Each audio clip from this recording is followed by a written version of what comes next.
got into this a little bit earlier, but there's one thing that I really don't want Trajan Langdon to do when it comes to the acquisition of veterans is to actually kind of go quick fix.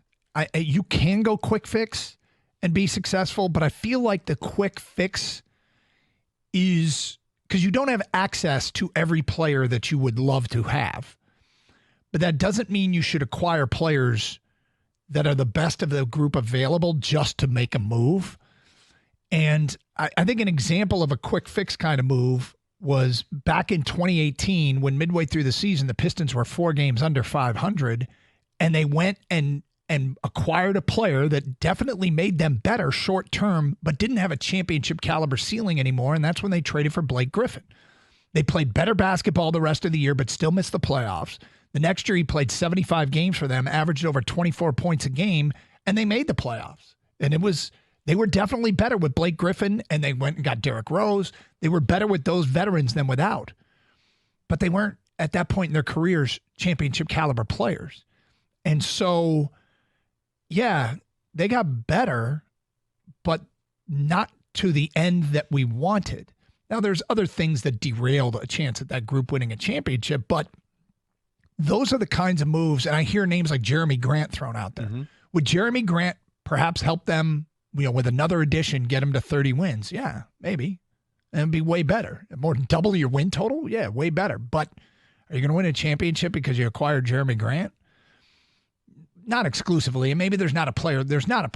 Karl Anthony Towns would be great. He's owed so much money. But I also look at Zach LaVine, as tempting as he is, because all we've seen Zach LaVine do is kill the Pistons. The last 2 seasons, Zach LaVine's highest points per game against an opponent came against the Pistons. In this past season, even though he didn't play the full year, played 2 games against the Pistons, was like at 32-8 a game or something. And then the year before, highest points per game he had was against the Pistons. So we've seen him at his best against Detroit. But with his injury history, now at 29 years old, are you basically acquiring Blake Griffin again? Well, 100% that's what you'd be acquiring, right? Blake Griffin used to be one of the most amazing players to watch in the NBA. A guy his size and was playing above the rim the way that he did. Off the court, it was a personality. It was cool. When they acquired him, I was excited because I was a big Blake Griffin fan. But you knew that he was trending in the other direction. And when things went south, it went south in a hurry. And it became a joke about, is he ever going to dunk again? Like literally, hey, there's a cuff dunk. Yay. Cuff dunk. And with Zach LaVine, it's kind of the same thing. He burst on the scene because he was a dunk competition maestro, playing above the rim and crazy good. But if he starts to deteriorate because of injuries, how much is that going to affect his game moving forward? And that's not the kind of guy you want. You wish that it'd be, something like a Donovan Mitchell type player that you could acquire. Yeah. I don't know, is Brandon Ingram going to be that kind of guy if he's possible to grab onto? But they're going to have to add somebody to the mix, and the person they add to the mix needs to be somebody who can be around here for 4 or 5 years, so it's not just that quick fix that you're looking for. It needs to be something that can be part of a bigger core. I think the quick fix will feel good in the moment, but it doesn't seem as likely to lead to the mountaintop. The mountaintop's so far away that going quick fix seems it'll help you get higher up the mountain, but not to the top. Now, not all quick fix, but there got to be guys that can be around for a while their young core continues to develop. Yeah, or the players that you get that that you're acquiring them because you're going to trade them by the deadline and get draft picks in return, or something, whatever it is you trade for it down the line. But the Pistons are in a tough spot. And Trajan Langdon in particular is in a tough spot. He still doesn't have a coach.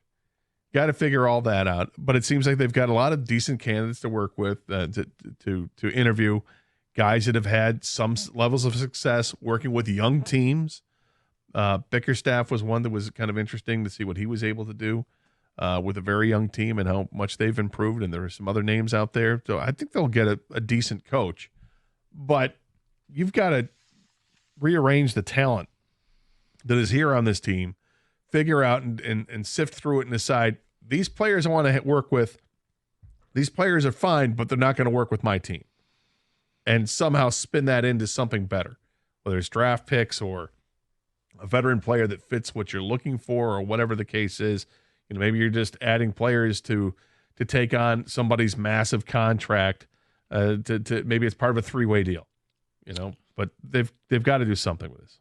Feedback. Please no project picks, guys. I want proven shooters like Connect or Shepard. Tired of watching guys that can't make free throws or hit 25% of their three-pointers. Well, if you look at their young core, every single one of them is below the NBA average in three-point shooting. You got to balance that out. You can't if they're going to build around, let's say, Duren and Cunningham, then you need guys, and neither of them are going to be above average three-point shooters. You need shooters, period, to play with them. Well, the good news is Cade has gotten better every year that he's been in the league. His numbers have improved, and his three-point shooting improved pretty dramatically from one year to the next. Yeah, and then they bring in Vincent, the coach, who's supposed to be a shooting whisperer or whatever you want to look at it, but his aptitude is shooting. So if you can improve the overall shooting, then that maybe that hire that's a huge hire. Interesting, you're hiring an assistant coach before you hire your head coach, but if he's a specialist, it is what it is.